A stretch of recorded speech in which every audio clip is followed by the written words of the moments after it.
Hola, bienvenidos a esta actividad de la Unidad Curricular Evaluación del Impacto Ambiental, dictada por el profesor Simón Torrealba. En esta oportunidad vamos a hablar de la legislación relacionada con el agua.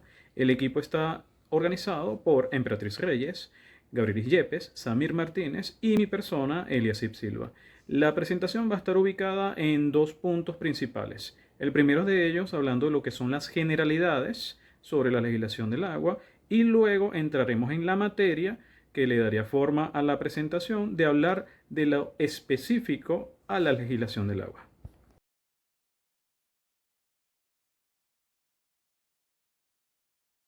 Hablando sobre la transformación sobre la regulación del agua y ya desde un marco jurídico principal, de lo primero que tenemos que hablar es que en el año 1999 la Constitución de la República Bolivariana de Venezuela incorpora tres principios claves relacionados con la gestión del agua. El primero de ellos, vemos en pantalla, es establecer que todas las aguas son de dominio público de la nación. El segundo, la necesidad de legislar sobre la gestión integral del agua, que tiene como epicentro la cuenca hidrográfica. Y por último, el respeto al ciclo hidrológico. Ahora bien, hablando un poco del ordenamiento jurídico, lo primero que tenemos que mencionar es la pirámide del Kelsen. En este particular es una visual gráfica de lo que es la jerarquía de la legislación de un determinado país. Ahora bien, para la visual en Venezuela vemos en la parte superior de la pirámide lo que es la Constitución de la República Bolivariana de Venezuela. Luego vemos que se desglosan los tratados internacionales, que es la adopción de estos medios internacionales que Venezuela adopta como parte de su gestión nacional. Tenemos también lo que son las leyes orgánicas en el siguiente peldaño, que no es más que un documento legal que desarrolla un derecho constitucional. Luego tenemos las leyes ordinarias, luego los decretos y reglamentos, y por último, en la base de la pirámide, lo que son las ordenanzas, resoluciones y normas. A través de esta estructura se va a desarrollar todo el contenido específico de la legislación relacionada con el agua a continuación. Principales componentes de la legislación ambiental en Venezuela. Esta información la consideramos pertinente incorporar ya que forma el punto de partida para comprender un poco más lo que es la legislación relacionada con el ambiente y con el agua en este particular. ¿Qué vamos a encontrar? Primero que nada, la Constitución de la República Bolivariana de Venezuela, que a través de sus artículos 127, 128 y 129 se desarrollan los derechos ambientales. Es allí el punto de partida legal en donde se van a crear y gestionar los siguientes documentos. Primero, entonces, a nivel orgánico encontramos la Ley Orgánica para el Ordenamiento del Territorio, que es un documento que establece las pautas para la organización de la nación, de los territorios, de los asentamientos humanos y del uso adecuado de los recursos naturales. Vamos a encontrar la Ley Orgánica del Ambiente, que, como bien lo vemos, es uno de los documentos más importantes que van a regir la legislación ambiental acá en Venezuela. Encontramos asimismo la Ley Penal del Ambiente, en donde vamos a encontrar todos los delitos ambientales consagrados en este documento y así el tema sancionatorio para personas naturales y jurídicas que infrinjan o cometan este tipo de delitos. Y por último, las normas sobre la evaluación ambiental de actividades susceptibles a degradar el ambiente, que a través del decreto 1257 vamos a encontrar todo lo relacionado con las evaluaciones de impacto ambiental que desarrollamos en la unidad 1 de esta unidad curricular.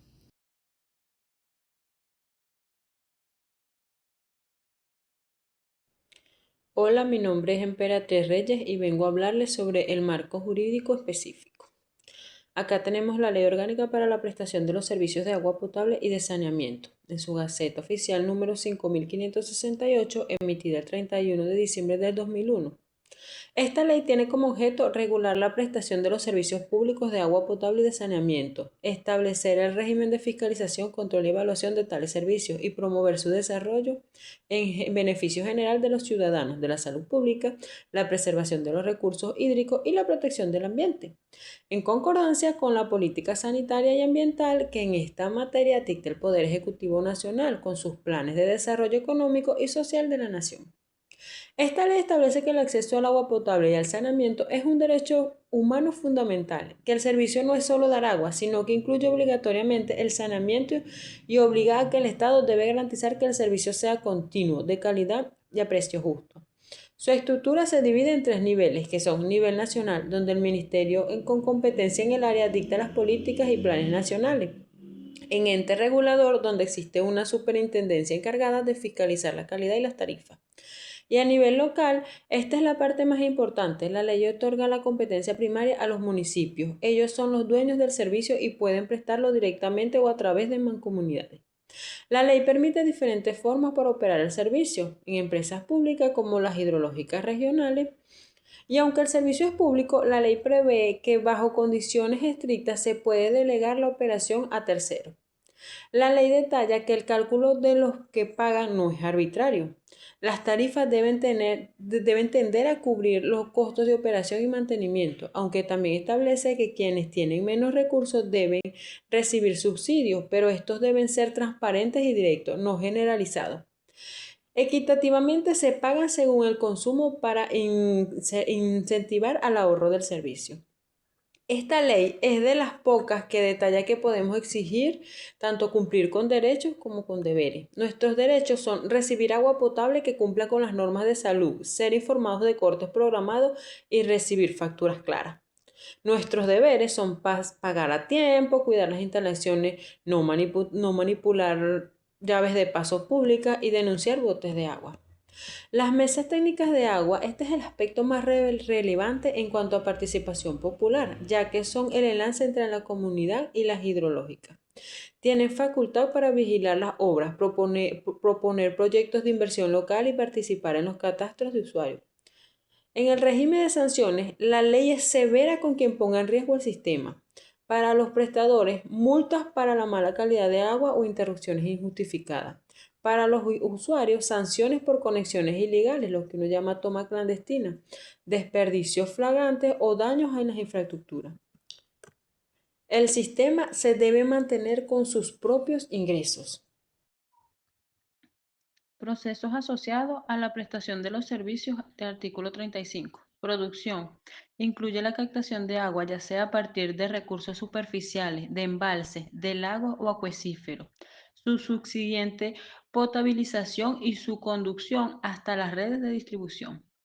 Distribución de agua potable. Incluye el suministro de agua potable a través de las redes de distribución hasta su entrega a las conexiones de los usuarios finales. Recolección de agua servida. Incluye la recolección de agua servida desde los puntos de conexión con los usuarios hasta los puntos de entrega para su tratamiento o disposición final. Disposición de agua servida. Incluye el tratamiento, depuración o de las aguas residuales y su posterior conducción hasta los sitios de carga. Ley de Aguas, Gaceta Oficial número 38.595 del 2 de enero del 2007. Este es el instrumento jurídico fundamental que define el agua no como una mercancía, sino como un patrimonio común de la nación y un derecho humano. A diferencia de la ley de servicio, esta se enfoca en el recurso natural de su estado bruto, que son ríos, lagos, acuíferos. El pilar de esta ley es establecer que todas las aguas son bienes del dominio público de la nación, no pueden ser propiedad privada. Lo que se otorga son derechos de uso y el consumo humano tiene prioridad absoluta sobre cualquier otra actividad, bien sea agrícola, industrial o recreativa. Las cuencas como una unidad de gestión en esta ley rompe con la división política de esos de los municipios y estados y adopta una visión ecosistemática. El territorio se otorga según sus vertientes hidrográficas y se crean organismos donde participa el estado, los usuarios y las comunidades para decidir cómo se reparten el agua en zonas específicas. En su instrumento de planificación, para evitar la improvisación, la ley exige 3 niveles de planes. El Plan Nacional de Gestión Integral de las Aguas, la estrategia a largo plazo de todo el país, los planes regionales adaptados a la realidad de cada región administrativa y los planes de gestión por cuenca, el detalle técnico de qué se puede hacer en cada río o acuífero. El sistema de concesiones y asignaciones para el uso de agua fuera de uso doméstico se requiere un permiso legal. Las concesiones se otorgan a particulares o empresas privadas para uso industrial, agrícola o comercial y es por un tiempo limitado. Las asignaciones se otorgan a un ente público como hidrológica para la prestación de servicios. Las licencias son para usos menores o específicos. En registro y control del sistema de la información, la ley crea el Sistema Nacional de Información de los Recursos Hídricos. El Inventario Nacional obliga al Estado a conocer cuánta agua hay, tanto superficial como subterránea. En registro de usuarios, todas las personas o empresas que extraigan agua de pozo o río deben estar registradas y reportar sus volúmenes de extracción.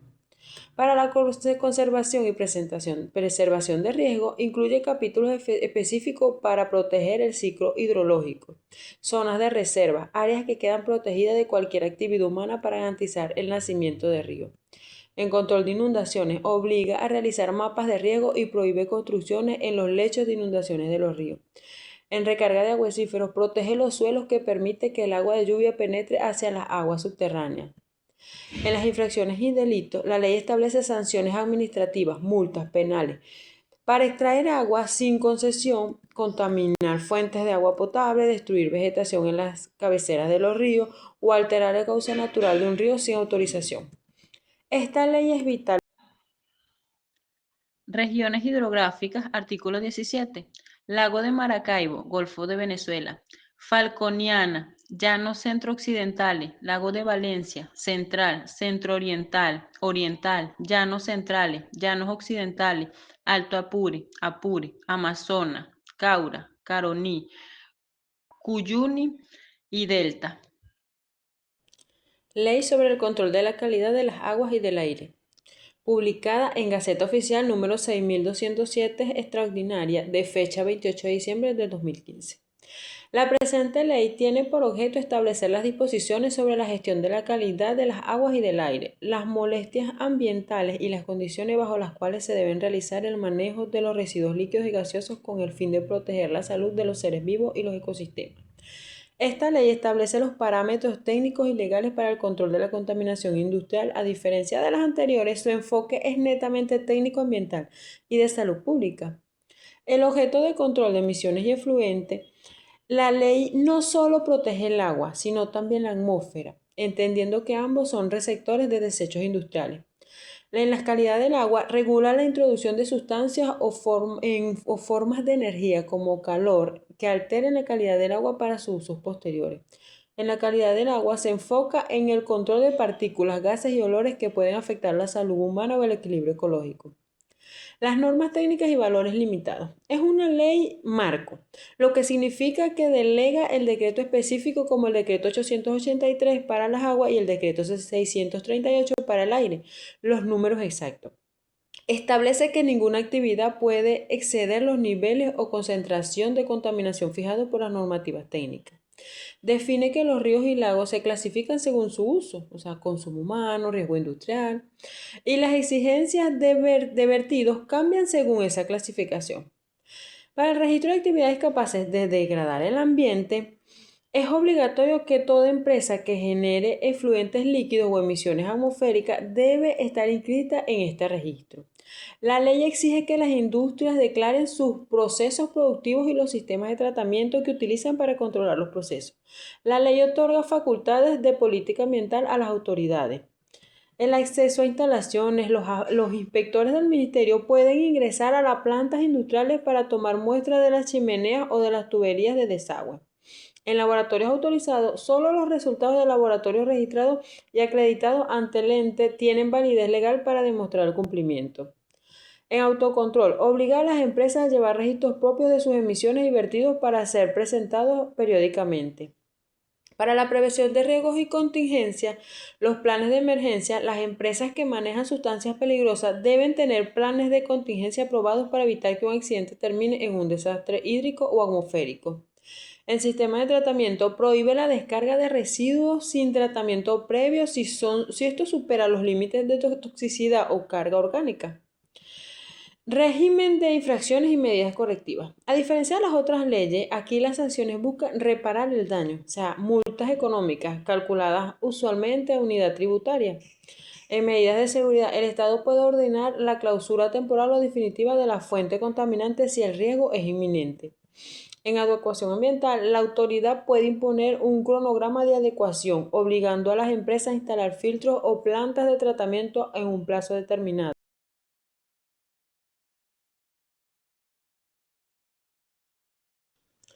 Ley de Meteorología e Hidrología Nacional, su Gaceta Oficial número 5833, expedida el 22 de diciembre de 2006.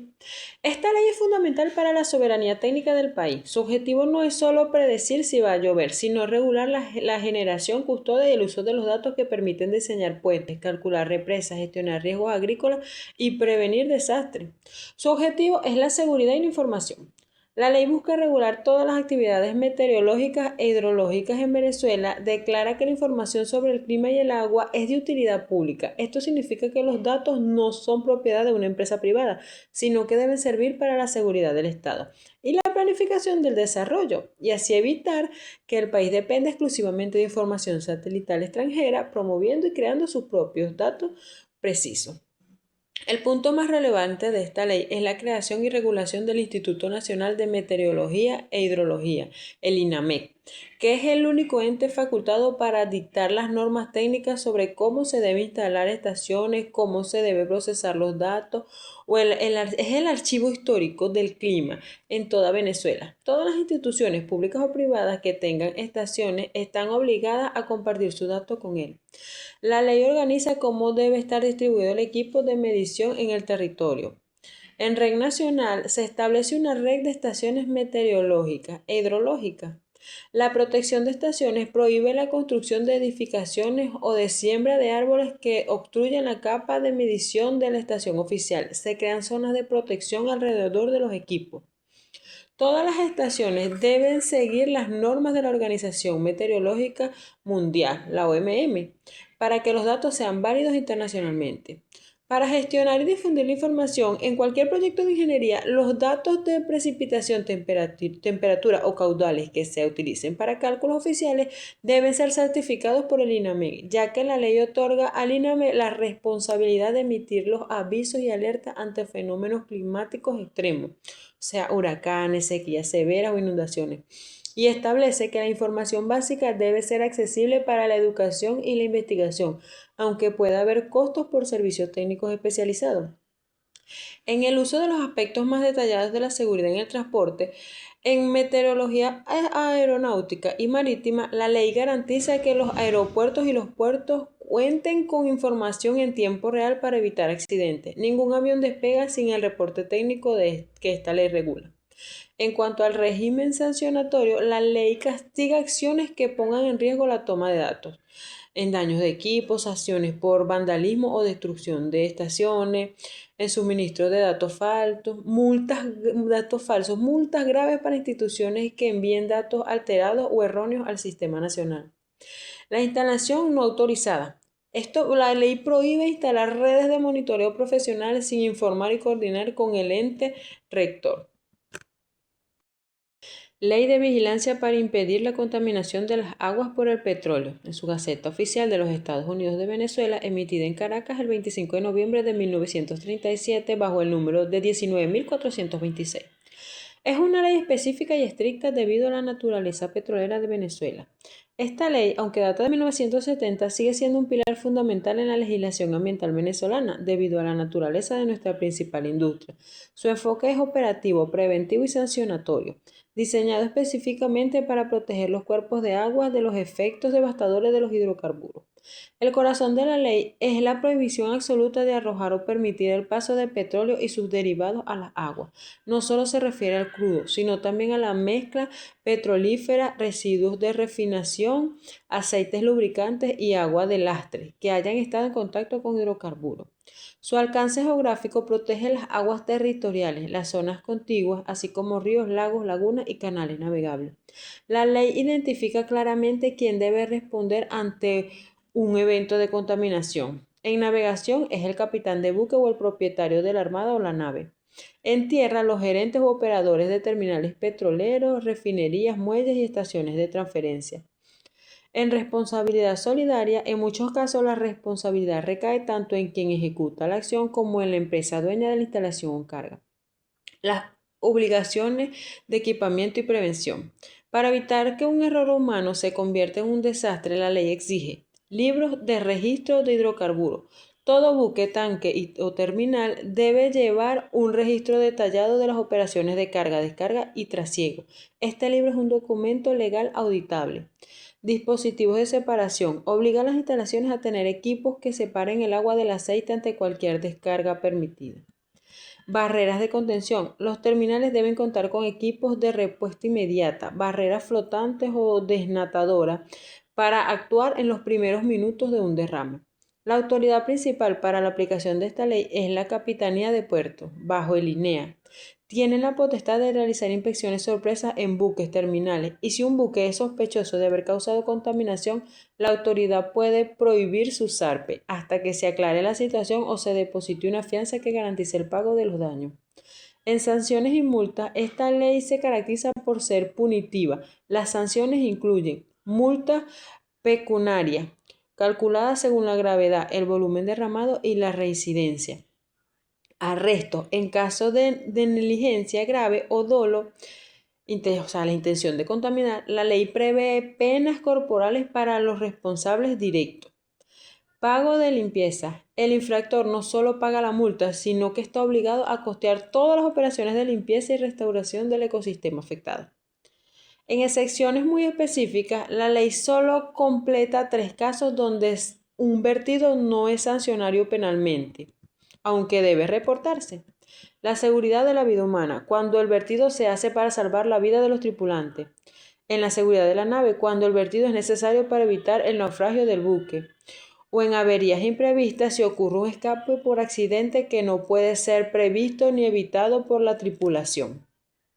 Saludos para todos, mi nombre es Gabriel Yepes y como primera intervención les vengo a platicar sobre el reglamento de la Ley de Agua, el cual contiene 14 capítulos, los cuales ustedes están observando en este momento. Esta ley tiene como objetivo fundamental desarrollar las normas que regulan la gestión integral de este recurso estratégico en Venezuela. Este instrumento legal establece que el manejo de aguas debe basarse en el balance entre la disponibilidad y la demanda, considerando siempre la interacción entre las aguas superficiales y las subterráneas. Además, ordena una protección especial para los glaciares, con el fin de prevenir su desaparición. En sus primeros capítulos, el reglamento organiza el territorio en 4 provincias hidrogeológicas: la andina, planicies costeras, la del Orinoco y la del Escudo de Guayana, permitiendo un manejo técnico adaptado a cada región. Para proteger las fuentes, en el capítulo 4, exige un inventario georreferenciado de pozos y la creación de mapas de vulnerabilidad de acuíferos. Para prevenir la contaminación. Clave es que solo se permite el aprovechamiento de reservas renovables para evitar la explotación de los pozos y resguardar las reservas permanentes. En el capítulo 6 otorga voz y voto a usuarios, pueblos indígenas y consejos comunales en la gestión hídrica. Todo aprovechamiento requiere permisos legales, sustentados en estudios técnicos y de impacto ambiental, además de la inscripción obligatoria en el Registro Nacional de Usuarios. Finalmente, el reglamento establece una contraprestación anual, que es un pago calculado según el volumen de agua aprovechado, y un factor de uso. Lo más importante es que estos recursos tienen un destino legal específico. Deben ser reinvertidos en la conservación y recuperación de las cuencas que surte el usuario, garantizando así la sostenibilidad de recursos para el futuro. 20. Dictado en 1992, tiene como objetivo fundamental controlar las actividades que puedan generar cambios en los flujos de agua, obstrucción de los cauces o producción de sedimentos. El propósito es evitar daños graves como inundaciones, inestabilidad de los cauces y alteración de la calidad del agua.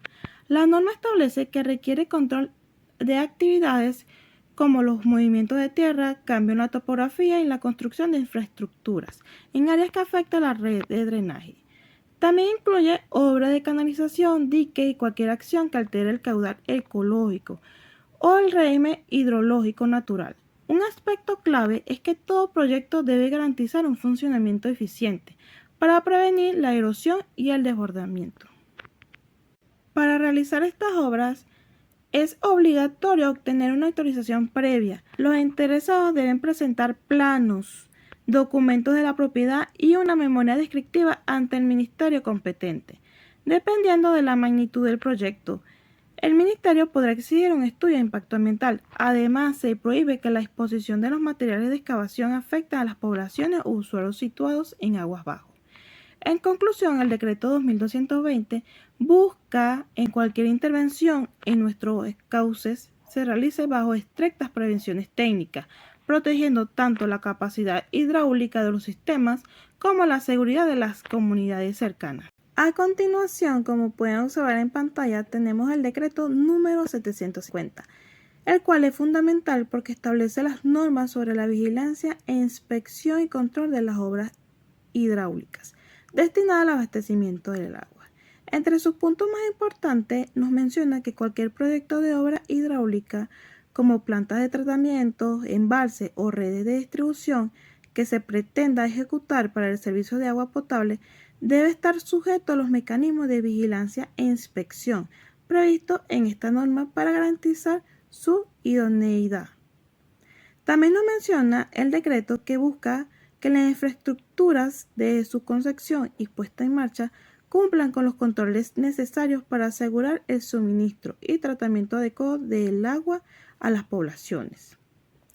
Y como por último, punto más importante, al ser una norma vigente, funciona como el instrumento legal que faculta a las autoridades para supervisar que los proyectos de ingeniería hidráulica se ajusten a los estándares técnicos de seguridad y calidad exigidos por la República.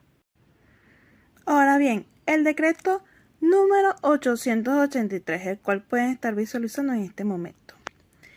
La intención principal es regular tanto la calidad de los cuerpos de agua naturales como los vertidos líquidos, efluentes, ¿verdad?, que se descargan en ellos. Esto busca evitar la degradación de medios acuáticos y asegurar que el agua sea apta para sus distintos usos. El decreto 883 organiza las aguas en 7 tipos principales, estableciendo parámetros de calidad específicos para cada uno de ellos. El tipo 1 son las aguas para el consumo humano e industrial que requiera potabilidad. El tipo 2 es uso agropecuario, ya sea para riego y ganadería. El tipo 3, cría de moluscos para el consumo humano. El tipo 4, actividades recreativas como balnearios y pescas. El tipo 5, usos industriales que no necesitan agua potable. El tipo 6, la navegación y generación de energía. Y por último, como tipo 7, es el transporte y dispersión de contaminantes sin dañar el entorno. Para controlar que se arroje el agua, el decreto divide las sustancias en 2 grandes grupos. Como grupo 1 tenemos lo que son las sustancias tóxicas, las cuales incluyen elementos como el mercurio, caño, plomo, dióxidas y compuestos radioactivos. Los límites para este grupo son estrictos y deben ser cumplidos sin excepción en cualquier tipo de descargas. Para el grupo 2, los cuales los podemos llamar como los parámetros de impacto, son sustancias que aunque no siempre son tóxicas agudas, ¿verdad?, alteran el ecosistema, como la materia orgánica, el fósforo, el nitrógeno, el color y la temperatura. El artículo 19 establece prohibiciones claras para evitar el fraude ambiental. Entre ellos se encuentra que está prohibido mezclar efluentes contaminados con agua limpia solo para bajar la concentración y cumplir los límites. También nos dice que no se puede usar los canales de agua de lluvia para verter agua servida o industriales. Y como también se prohíbe terminantemente arrojar basura o desechos sólidos a los cuerpos de agua o cloacas. El Estado ejerce control a través de 2 mecanismos claves. El registro RADAS, los cuales nos dice que las industrias y actividades pueden degradar el ambiente, debe inscribirse obligatoriamente en un registro y presentar una caracterización de sus efluentes cada 3 meses. Y también lo que es el régimen de adecuación. Aquellas empresas que ya estaban funcionando pero no cumplían con los límites al momento del decreto debieron someterse a un plan con cronogramas específicos para instalar sistemas de tratamiento y alcanzar los estándares exigidos. Finalmente, el decreto establece que solo los laboratorios registrados ante el Ministerio del Ambiente están autorizados para realizar los análisis de agua, garantizando así la validez técnica de los resultados.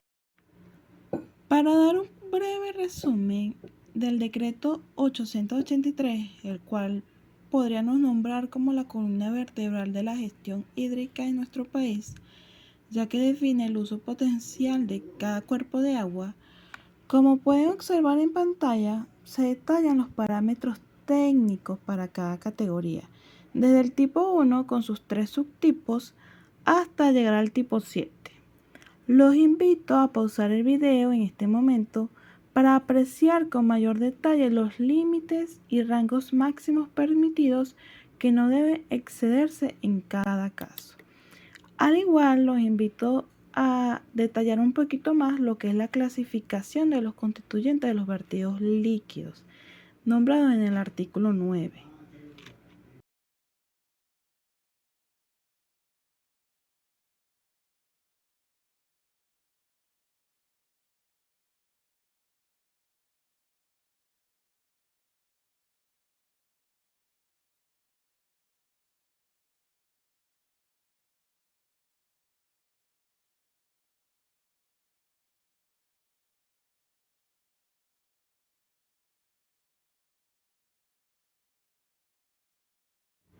Para el artículo 10, que son las descargas, los cuerpos de agua, el artículo 11, que se basa en la descarga a los medios marinos costeros, y el artículo 15, que trata sobre las descargas a redes cloacales, se encuentra de igual manera lo que son los parámetros físico-químicos y los límites máximos o rangos permisibles. Les invito de igual forma a pausar el video para detallar un poco más sobre esta información que es muy importante conocer.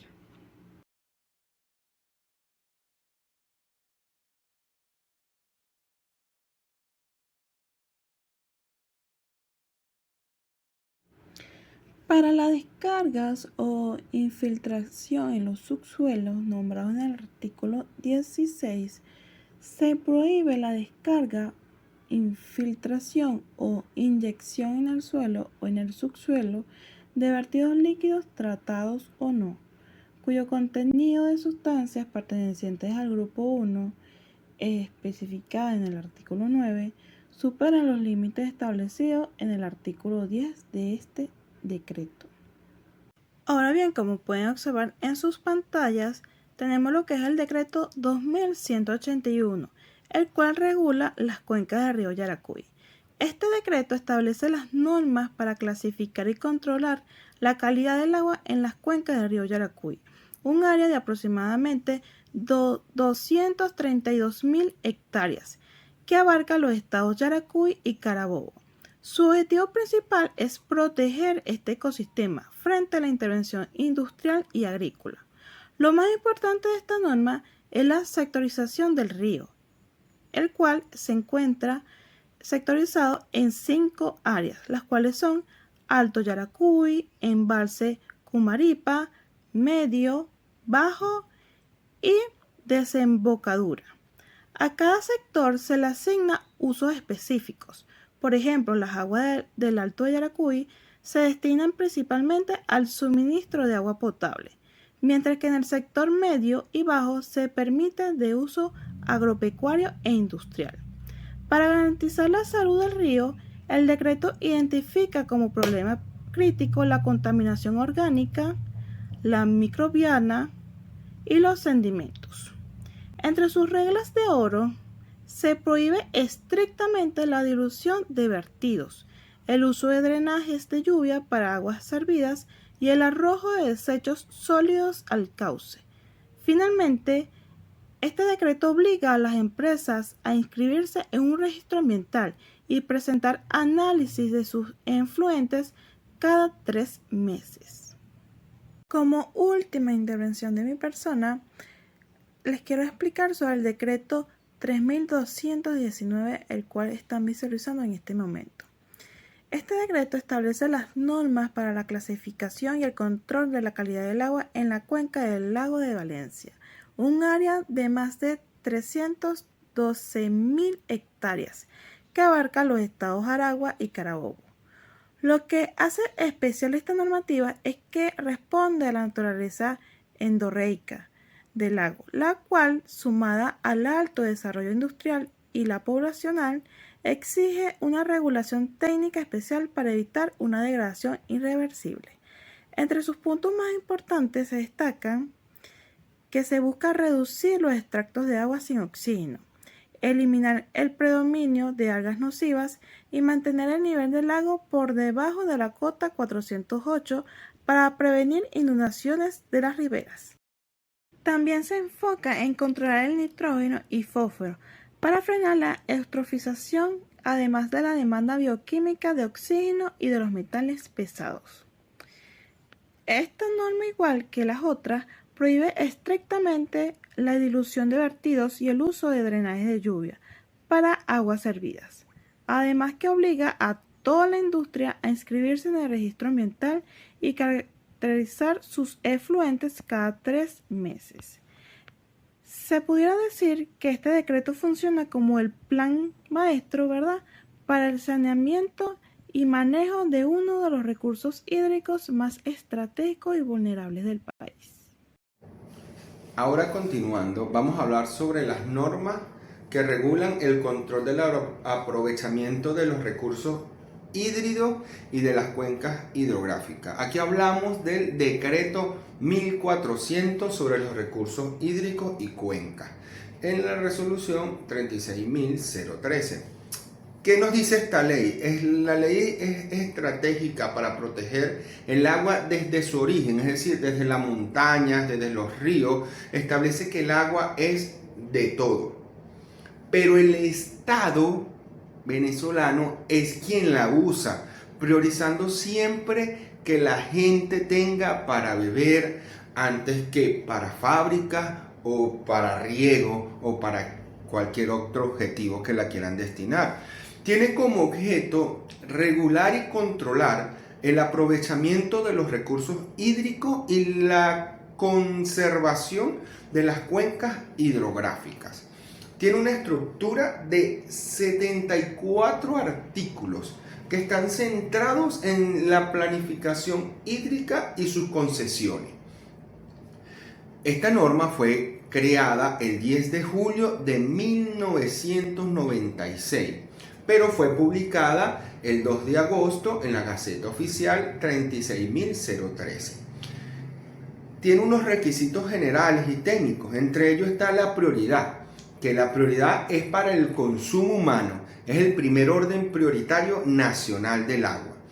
En cuanto a su conservación, establece la obligación de los usuarios de conservar la vegetación total en las zonas de la captación del agua, y establece en la parte de planificación, dice que los proyectos deben estar aprobados dentro de los planes de aprovechamiento de los recursos hídricos. En cuanto a los trámites, se hacen concesiones de aprovechamiento. Esto va ante el Ministerio de Aguas. En la actualidad es la base legal para la administración de represas, de grandes sistemas de acueductos. En cuanto a una aplicación profesional, lo aplicamos mucho en el derecho ambiental, en la planificación territorial, en la gestión de recursos naturales. Así como las anteriores, esta también establece unas medidas sancionatorias. Tenemos la sanción mínima, que son multas que van desde 50 unidades tributarias por faltas de equipos de medición, por ejemplo. Y tenemos una máxima que es prisión de hasta 10 años, que lo establece la Ley Penal del Ambiente, por contaminación o grave de fuentes de agua. Ahora en este momento vamos a hablar sobre la caracterización de las aguas envasadas para el consumo humano y su comercialización en el país. Aquí hablamos de la resolución 35.277. ¿Qué dice esta norma? Esta norma define técnicamente ¿qué es lo que hace que un agua sea única, es decir, su huella dactilar química? Y obliga a las empresas a declarar con total transparencia el origen, la composición del agua que venden, prohibiendo engaños publicitarios sobre beneficios milagrosos. Tiene como objeto implantar normas de caracterización para establecer la identidad y calidad de referencia de las aguas envasadas, facilitando así su vigilancia y control sanitario. Esta norma tiene una estructura de 15 artículos. Es una resolución que va conjunta sobre sanidad y ambiente y tiene un total de 15 artículos. Esta fue creada el 3 de agosto de 1993, pero fue publicada el 18 de agosto con el número 35.277. Esta norma establece unos requisitos generales y técnicos.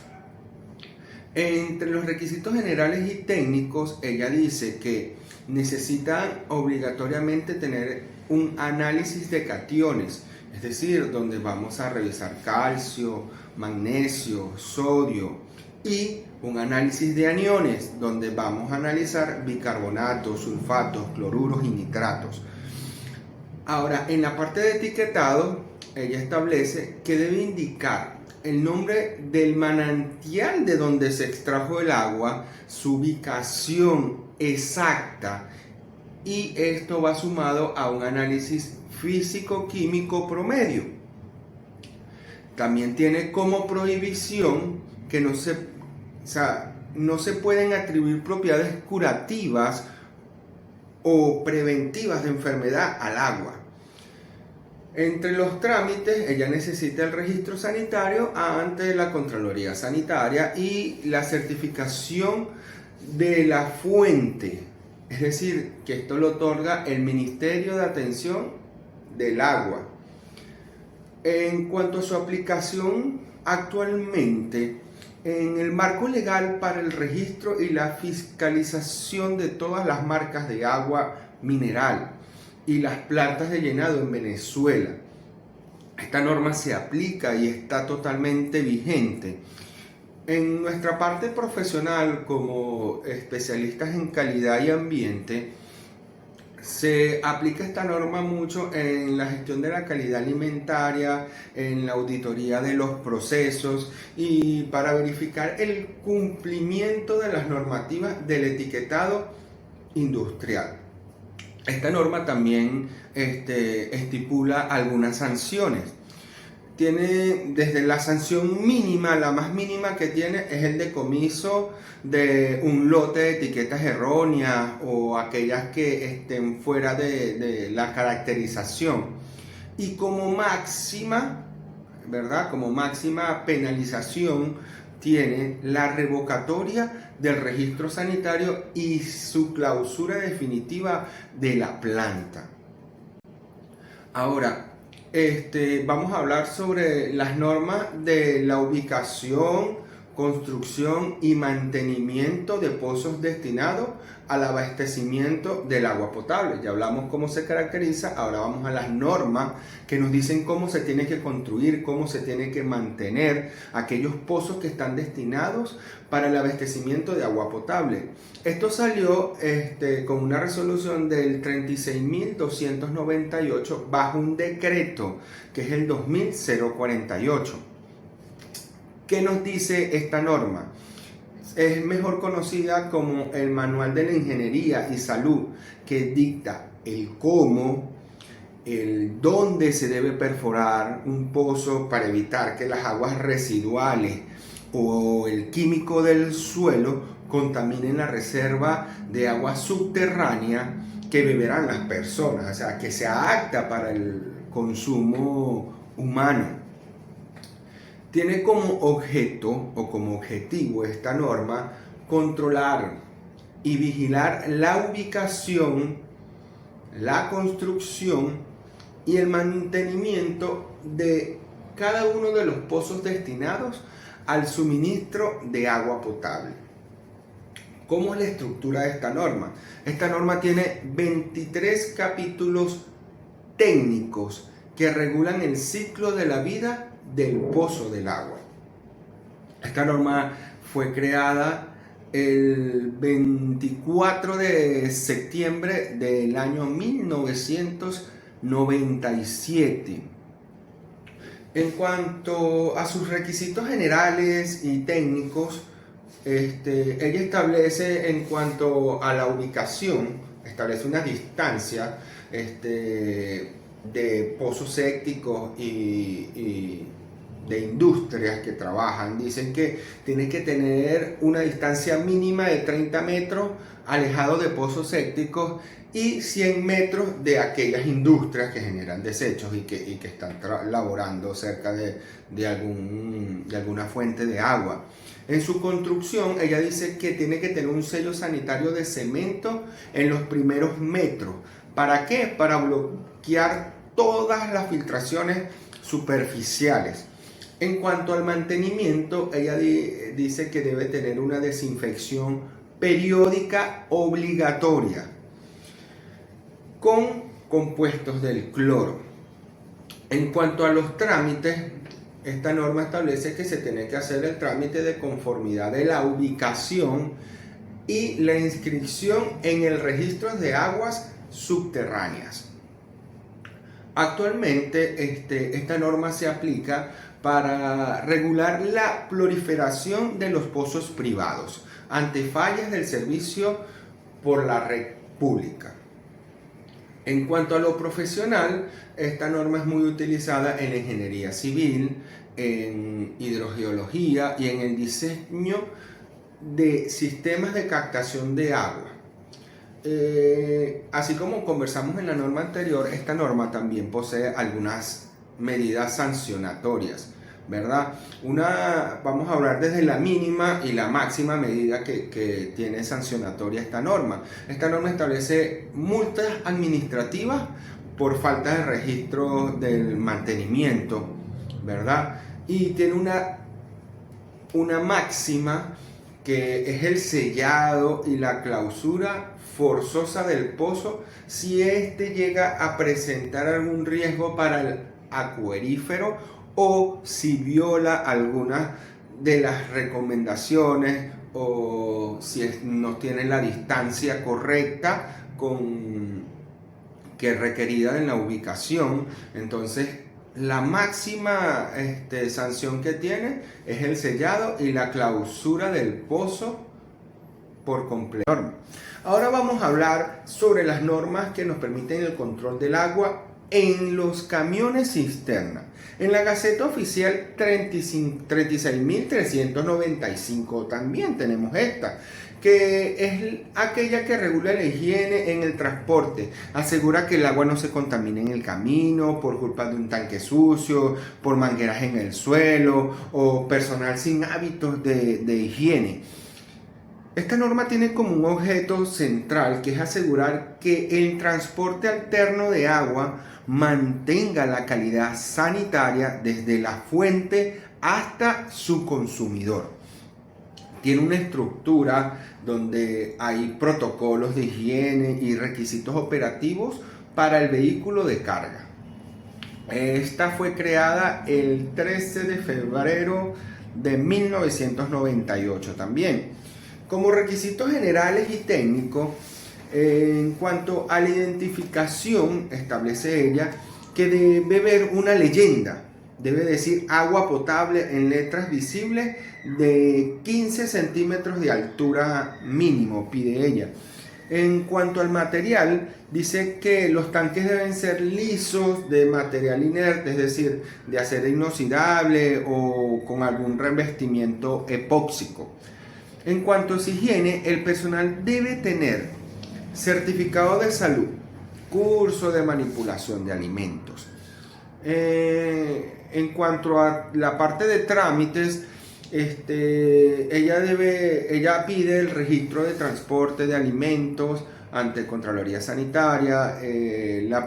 Actualmente, ¿dónde se aplica actualmente esta norma? Pues regula críticamente el suministro de emergencia en ciudades, hospitales, en muchas zonas aquí en el país que aún no hay por tubería y su beneficio de agua viene mediante a cisternas. ¿Cómo la aplicamos profesionalmente en cuanto a la inspección sanitaria, la logística de contingencia, gerencias públicas? También establece algunas sanciones. Entre las sanciones mínimas hay multas y retención del camión hasta que se corrija la parte de clororización, la parte del cloro. Y la máxima es la inhabilitación definitiva del vehículo y sanciones penales si el tanque fue usado para sustancias tóxicas. Cuando un tanque, un cilindro o vamos a decir un camión cisterna, que es como un cilindro a mayor proporción, es utilizado para el consumo de agua potable únicamente y exclusivamente puede ser para agua potable. No se puede utilizar para el transporte ni el traslado de ningún otro tipo de sustancias. Las normas sanitarias de calidad del agua potable. En la Gaceta Oficial 36.395 hay una norma que es la norma científica, que establece y pone números a la salud. Dice exactamente cuánto cloro, cuántas bacterias y qué nivel de transparencia debe tener el agua para que las personas puedan consumirla toda su vida sin necesidad y sin tener consecuencias, sin enfermarse. El objetivo de esta norma es establecer valores máximos de los componentes físicos, químicos y microbiológicos para que sea potable, para su potabilidad. En cuanto a la estructura de esta norma, posee un listado técnico de límites máximos aceptables, LMA, límites máximos aceptables. Esta norma fue creada el 13 de febrero de 1998. En cuanto a sus requisitos técnicos y generales, en la parte de microbiología, ella dice que debe haber una ausencia absoluta de coliformes en 100 mililitros de agua. En la parte química dice que hay una turbiedad máxima de 5 NTH y en cuanto al pH debe haber entre 6.5 y 8.5. En la parte residual dice que debe estar libre de cloro entre 0.3 y 0.5 miligramos por litro en toda la red de su distribución. En los trámites, ella tiene que hay una vigilancia continua mediante boletines de laboratorio enviados mensualmente. En la aplicación actual, esta es la norma estándar obligatoria para todas, pero absolutamente todas las plantas de tratamiento hidrológicas del país. En la parte profesional, nuestra aplicación profesional se aplica mucho en ingeniería sanitaria, en los bioanálisis y gestión de laboratorios del agua. Ahí establecen algunas sanciones, una amonestación, una orden de corrección de procesos químicos de tratamiento, esta es la mínima, y como máxima genera una responsabilidad penal por delitos contra la salud pública en caso de algunos brotes epidémicos que puedan surgir si no cumple con estos estándares establecidos por esta norma. Ahora vamos acá brevemente a ver los aspectos organoeléctricos, físicos, químicos que están plasmados en el artículo número 14. Tenemos aquí en el primer cuadro donde podemos ver los componentes relativos a la calidad organoeléctrica del agua potable. Lo que vemos acá entre paréntesis son los valores que son aceptados provisionalmente en casos excepcionales plenamente justificados ante la autoridad de agua sanitaria. Luego tenemos las unidades de color verdadero con sus siglas UCB y luego tenemos las unidades nefolométricas de la turbiedad que las ponemos aquí por sus siglas UNT. Por acá tenemos ahora el cuadro número 2 que habla sobre los componentes inorgánicos. En estos componentes inorgánicos vamos a ver el nitrato, el nitrógeno y el nítrico. El valor entre paréntesis que vemos, ese es el aceptado provisionalmente en casos extremadamente excepcionales, plenamente justificado ante la autoridad sanitaria competente. Luego, la suma de las razones entre la concentración de cada uno y su respectivo valor máximo aceptable no debe ser mayor a la unidad. Y por último, el contenido de flúor como ion, fluoruro, se fijará de acuerdo con el promedio anual de temperatura máxima en el aire en grados centígrados, según el cuadro número 3 que tenemos por acá, que habla sobre los valores límites recomendables para el contenido de fluoruro en miligramos sobre litro.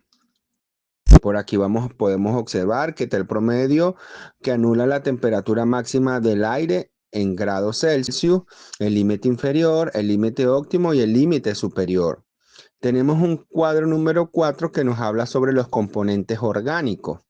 Aquí vamos a encontrar cada uno de los compuestos como el broformo, cloroformo, dicloformo, todos estos componentes, y vamos a tener un valor máximo aceptable sobre miligramos por litro.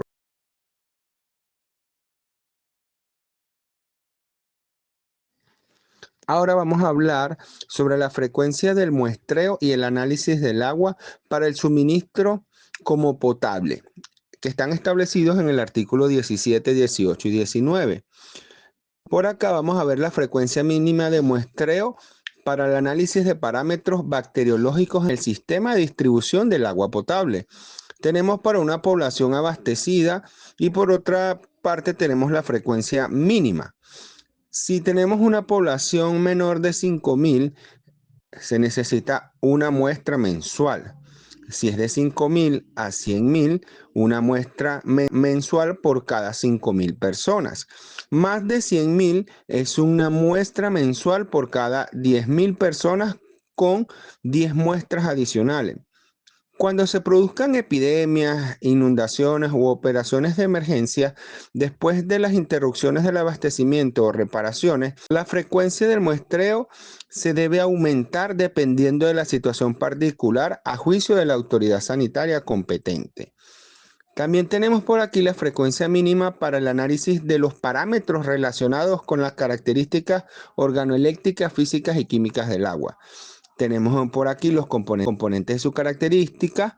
Tenemos la frecuencia mínima tanto para aguas superficiales como para aguas subterráneas.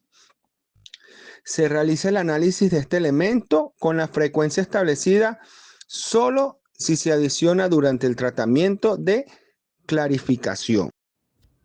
Continuando con las normas, vamos a mencionar ahora las normas sobre el Registro Nacional de Usuarios y Usuarias de las Fuentes de Agua, que bajo la resolución número 16, publicada en Gaceta Oficial número 39.356 del 28 de enero del año 2010, vamos a encontrar como objeto de este documento el regular la organización y funcionamiento del Registro Nacional de Usuarios y Usuarias de las Fuentes de Agua, así como los requisitos que deben cumplir las personas naturales y jurídicas, públicas o privadas para su inscripción en este y obtener la constancia correspondiente de inscripción.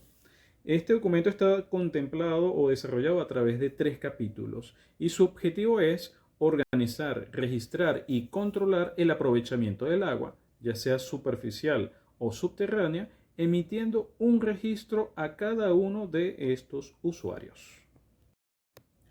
COENIN 1431 del año 2024. Agua potable envasada. Requisitos. Es a través de la Gaceta Oficial 42.917 del 10 de julio del año 2024 cuando esta norma elaborada por Sencamer pasa a ser considerada como una norma de carácter nacional. Este documento establece los requisitos y especificaciones técnicas del agua potable envasada como alimento que garantice su inocuidad y sea considerada apta para el consumo humano. ¿Qué vamos a encontrar en esta norma? Los términos y definiciones. Aquí vamos a encontrar los diferentes tipos de agua, que es el agua potable, el agua mineral y el agua gasificada. ¿Qué vamos a encontrar acá también? Los requisitos, el envasado, la marcación y rotulación y el transporte. En el contenido de los requisitos vamos a encontrar información bastante completa sobre lo que son los factores organolépticos, físico-químicos y microbiológicos a través de una serie de tablas que establecen las pautas para los límites permitibles con respecto a ¿qué? Las propiedades organolépticas, los parámetros físico-químicos, las tolerancias permitidas para el caso del agua gasificada, la concentración de elementos permitidos en el agua potable, las sustancias químicas no permitidas en el agua potable y las especificaciones microbiológicas para el agua potable. Van a aparecer a continuación las tablas que acabo de mencionar, pero los invito a revisar el contenido de esta norma que está bastante completa y detallada.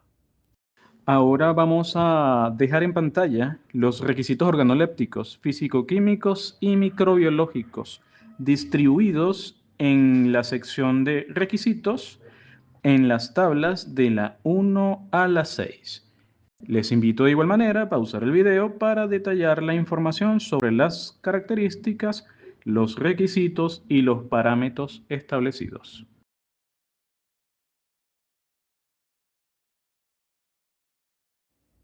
Órganos de gestión y autoridades únicas. En este punto vamos a hablar de los órganos públicos que se van a encargar de desarrollar el contenido de toda la legislación ambiental relacionada con el agua.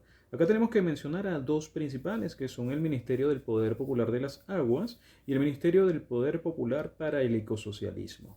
El primero de ellos tiene una particularidad, ya que en el pasado 27 de enero de este año 2026, a través del decreto 5.229 y publicado en Gaceta Oficial 43.304, se organiza a Hidroven como la única autoridad a nivel nacional en gestionar lo relacionado con el agua.